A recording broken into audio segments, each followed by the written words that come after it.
भगवान बुद्ध की एक बेहतरीन कहानी है जो आपको तो सुननी चाहिए, साथ ही साथ अपने बच्चों को भी बतानी चाहिए ताकि कुछ मूलभूत संस्कार उनके अंदर विकसित हो सके। भगवान बुद्ध के लाखों अनुयायी थे। इन्हीं में से एक पिछले कई सालों से रोजाना उनके आश्रम में जाया करता था, उनके प्रवचन सुना करता था, ध्यान लगाया करता और वापस चला जाता। यह सिलसिला ऐसा ही चलता रहा, मगर एक दिन यह अनुयायी आश्रम नहीं आया और उसके बाद उसने आश्रम में जाना ही छोड़ दिया। बाकी कई लोगों की तरह बुद्ध ने भी यह महसूस किया कि उसका नियमित आने वाला अनुयायी किसी वजह से अब आना बंद हो गया है। इस बात को कई दिन बीत गए। एक दिन बुद्ध अपनी भिक्षा मांगकर एक गांव के रास्ते से गुजर रहे थे। यह गांव दरअसल उसी अनुयायी का था जिसने अब आश्रम में आना छोड़ दिया था। बुद्ध उस अनुयायी के घर की तरफ चल दिए। जब उसके घर के पास पहुंचे तब वह अनुयायी अपने घर के आंगन में कुछ काम कर रहा था। बुद्ध को देखते ही वह उनके पास आया, उन्हें प्रणाम किया और उन्हें बैठने के लिए आंगन के चबूतरे पर चटाई बिछा दी। बुद्ध चटाई पर आराम से बैठ गए और अनुयायी से बात करने लगे। बुद्ध ने पहले उस अनुयायी के स्वास्थ्य के बारे में पूछा और फिर पूछा कि उसके परिवार में सब कुशल मंगल तो है ना। अनुयायी ने कहा कि सब कुछ ठीक है, कोई भी अस्वस्थ नहीं है। बुद्ध ने उससे आगे पूछा, अगर सब ठीक है तो तुमने आश्रम में आना क्यों छोड़ दिया? अब अनुयायी ने थोड़ा सा शर्मिंदा होते हुए कहा, गुरुजी, मैं क्या करता, मेरे पास पहनने के लिए सिर्फ एक ही जोड़ी कपड़ा है और वह भी अब जगह जगह से फट चुका है, उसमें कई जगह छेद हो गए हैं।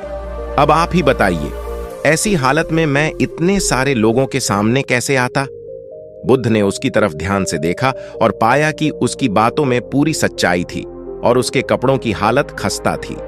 बुद्ध ने मुस्कुराते हुए उस अनुयायी के कंधे पर हाथ रखा और सब ठीक हो जाएगा बोलकर उसे दिलासा दिया और वहां से चले गए। एक बार बुद्ध जब प्रवचन दे रहे थे तो प्रवचन खत्म होने के बाद बुद्ध ने अपने एक धनवान अनुयायी को रोकने के लिए कहा।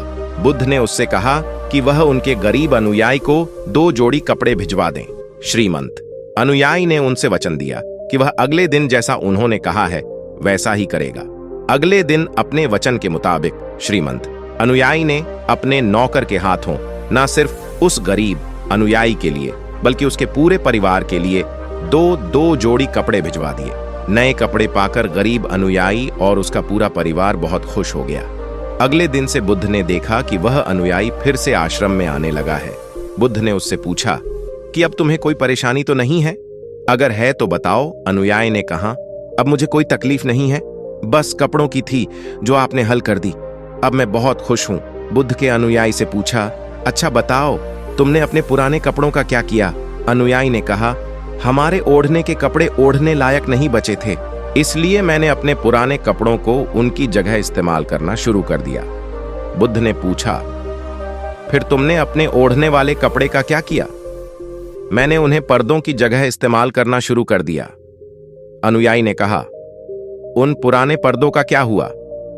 बुद्ध फिर से पूछा, मैं उनके 4 टुकड़े करके चूल्हे से गर्म बर्तन उतारने के लिए इस्तेमाल करता हूं। अनुयायी बोला, पहले गर्म बर्तन पकड़ने के लिए इस्तेमाल करते थे, उन कपड़ों का क्या किया?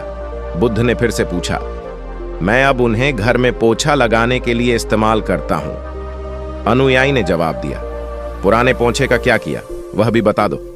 बुद्ध ने अगला सवाल पूछा, वह कपड़ा कुछ भी करने लायक बचा नहीं, इसलिए मैंने उसके तार अलग कर दिए और उनसे दिया की बाती बना ली। इन्हीं बत्तियों में से एक बाती आज इस आश्रम में भी मैंने जलाई है, उसी की रोशनी में हम बैठे हैं। भगवान बुद्ध अनुयायी के जवाबों से बहुत खुश हुए। उन्हें इस बात का काफी संतोष हुआ कि उनका अनुयायी किसी भी वस्तु को अच्छी तरह से इस्तेमाल करता है और हर वस्तु की कद्र करता है। दोस्तों, इस कहानी को उन लोगों तक जरूर पहुंचाए जो उन्हें आसानी से मोलने वाली वस्तुओं की कद्र नहीं करते और जरूरत से ज्यादा लेते हैं, फिर बिना अच्छे से इस्तेमाल किए वेस्ट करते हैं या फेंक देते हैं।